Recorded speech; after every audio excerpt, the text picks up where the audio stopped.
పథకాల్లో ఏమైనా ఇబ్బంది ఉందా తీసుకోవడం కానివ్వండి, పెన్షన్, రేషన్? నేనేం తీసుకోవట్లేదండి. నేను సెంట్రల్ గవర్నమెంట్ పెన్షనర్. నాకు వాటి గురించి తెలియదు. ఆంధ్రప్రదేశ్ డెవలప్మెంట్ ఎలా అనిపిస్తుంది? అమరావతి అయితే రియల్ ఎస్టేట్ ఎలా? రియల్ ఎస్టేట్ సంగతి తెలీదు, డెవలప్మెంట్ బ్రహ్మాండంగా తెలుస్తుంది. రైతులకు మరోసారి రెండో విడత ల్యాండ్ పూలింగ్ అడుగుతున్నారు. వాళ్ళ సుముఖత కొంతమంది చూపిస్తున్నారు, కొంతమందికి అనుమానాలు ఉన్నాయి. ఎలా ఉంటాయి? ఉన్నది అంతా వినియోగించుకొని తర్వాత వెళ్తే బాగుంటుంది. అసలు అవుతుందో లేదో అని చాలా మందికి డౌట్. ముందు ఉన్నదాన్ని పూర్తిగా వాడి తర్వాత వెళ్ళాలి. విశాఖపట్నం అభివృద్ధి ఉంటే ఎలా ఉంటుంది సార్? అక్కడ ఐటీ సెక్టర్ ఎలా ఉంటుంది? విశాఖపట్నం బ్రహ్మాండంగా డెవలప్ అయిపోతుంది, మహానగరం అయిపోతుంది. సార్ మనకు మెట్రోలు అంటున్నారు ఎప్పటి నుంచో. మనకు మెట్రో అంత అవసరం ఉందంటారా? మన పరివాహం విజయవాడ అవసరమే లేదు, వైజాగ్ కూడా అవసరం లేదు. డెవలప్ అయినాక ఎప్పటికో. ఇప్పుడే ఊరికి అన్ని వేస్ట్ చేయటం. అంటే స్థానిక సంస్థల ఎన్నికలు త్వరలో ఉన్నాయి, జనవరి అనంతరం మన రాష్ట్రంలో. ఇటుపక్క మున్సిపాలిటీలు, అటుపక్క గ్రామ పంచాయతీ ఎన్నికలు ఎలా ఉంటాయి?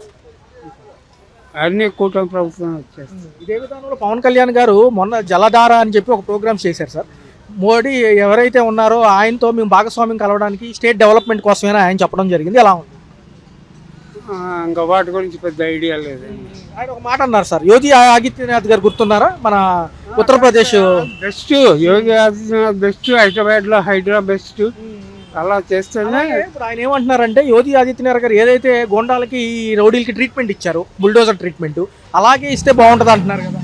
బ్రహ్మాండం. కాకపోతే గెటాన్ కావాలి, ఆయన గెటాన్ అవుతున్నాడు. వీళ్ళు అయ్యే పొజిషన్లో ఉంటే చేయొచ్చు. పదవి ఆశించి రాలేదు, గతంలో ప్రభుత్వాల్లో ఇబ్బంది పడ్డ ప్రజల్ని కాపాడడానికి నేను వచ్చాను, అందుకే కలిశాను అంటున్నారు కూటమితో. పవన్ కళ్యాణ్ గారు అదంతా అంత కరెక్ట్ కాదు. మరి ఎలా ఉంది సార్ పాలనాపరమైన అంశాల్లో? ఏదైనా తప్పులుంటే చెప్పండి. మాజీ ప్రభుత్వాల గురించి నేను కరెక్ట్ చేసుకుంటాను, కానీ బూతులు మాట్లాడతాను.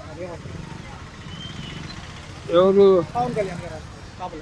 పర్వాలేదు, అవన్నీ జనరల్గా చెప్పే చేయగలుగుతారా? డెవలప్మెంట్ ఆయన పరంగా గ్రామీణ అభివృద్ధి ఆయన బాగానే చేస్తున్నారు. టోటల్ గా చూసుకుంటే ఎలా ఉంది సార్ ఈ యొక్క 18 నెలల పరిపాలనలో? అనేక అభివృద్ధి చాలా బాగుంది. కాకపోతే ఆ రౌడీలు ఇంకా భయపడడం లేదు. భయపడేలాగా చేస్తే కాళ్ళు కీళ్ళు ఎరగొట్టి పక్కన కూర్చోబెట్టి డెవలప్మెంటే చూస్తున్నారు.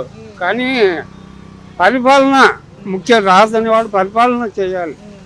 ఓన్లీ డెవలప్మెంట్ కాదు, పరిపాలన సక్రమంగా ఉంటే డెవలప్మెంట్ ఆటోమేటిక్గా అవుతుంది. గీత దాటొద్దు అంటున్నారు కదా. ఏదైతే మేము ఇప్పుడు ప్రభుత్వాల్లో ఉన్నా కానీ మేము ఎలా అయితే నిబద్ధతతో ఉన్నామో వాళ్ళని అలాగే ఉండమంటున్నారు. అవతల వాళ్ళు గీతలు దాటుతున్నారు, వాళ్ళకి తగ్గట్టే చేయాలి. మరి యోగి ఆదిత్యనాథ్ చేస్తున్నాడు కదా, అలాగే చేయాలి. ఓకే సార్, ఫైనల్గా ఒక మాటలో 2029 ఎలా ఉండబోతుంది? మాజీ ముఖ్యమంత్రి గారు మళ్ళీ బస్సు యాత్ర అంటున్నారు కదా. ఎన్ని చేసుకున్నా ఇక నమ్మరు. ఏదన్నా ఆయన రావాలంటే వీళ్ళ ప్రచార లోపమన్నా ఉండాలి, ఏదన్నా ఉండాలి. తెలిసిన జనాలు ఎవడు ఓటేయడు. ఒక మాట సార్, ఉచితాలు ఎంతవరకు ఇవ్వచ్చు అంటారు? అర్హులకి ఇచ్చి నిజంగా డెవలప్మెంట్ ఉచితాలు ఇవ్వకూడదు. ఈ ఆడవాళ్ళ బస్సు పథకం మహా దరిద్రం.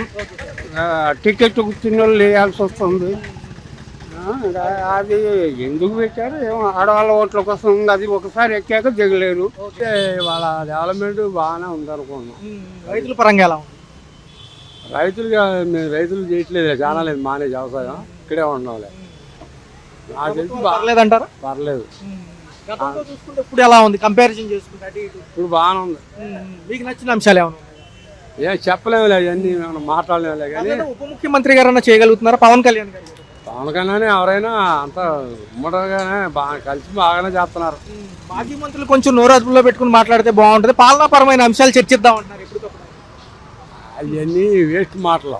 ఇప్పుడు పోయిన ప్రభుత్వంలో అసలు ఏదో ఒక మురుక్కాలో కానీ రోడ్డు కానీ ఏం పని చేశారు అయినా మనం మాట్లాడకూడదులే, మనకు తెలియదు.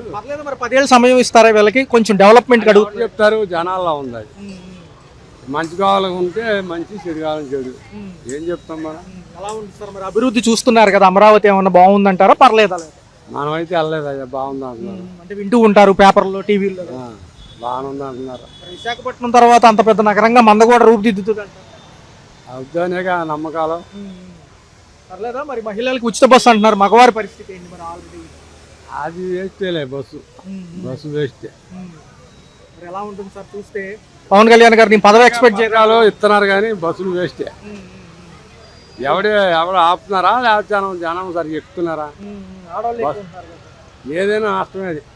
పర్లేదు మోందా తుఫాన్ ఎఫెక్ట్లకి రైతులందరూ తట్టుకున్నారు. అవి తర్వాత ఎవరు చేసినా ఎప్పుడైనా సరే వీళ్ళు ఎప్పుడు వచ్చినా తిరుగుతారు వీళ్ళు. పర్లేదా సరుకుల ధరలు, నిత్యావసర సరుకుల ధరలు అన్నీ మామూలుగానే వచ్చినాయిలే కానీ ఎప్పుడు వరదలు వచ్చినా వీళ్ళు వెళ్తారు, ఏదో హెల్ప్ చేస్తారు. మరి మాజీ ముఖ్యమంత్రికి ఏమైనా అవకాశం ఉంటుంది? ఎప్పుడైనా వెళ్ళారా? ఎవరు వెళ్ళారో చెప్పు నువ్వు. అంతేలేండి సార్, అవును. అది చాలే, ఇక మనం ఎక్కువ మాట్లాడకూడదు. మనం మళ్ళీ మనకి ఇది వస్తుంది, మనం పెద్ద రాజకీయ నాయకులం కాదు, మనకి ఎందుకు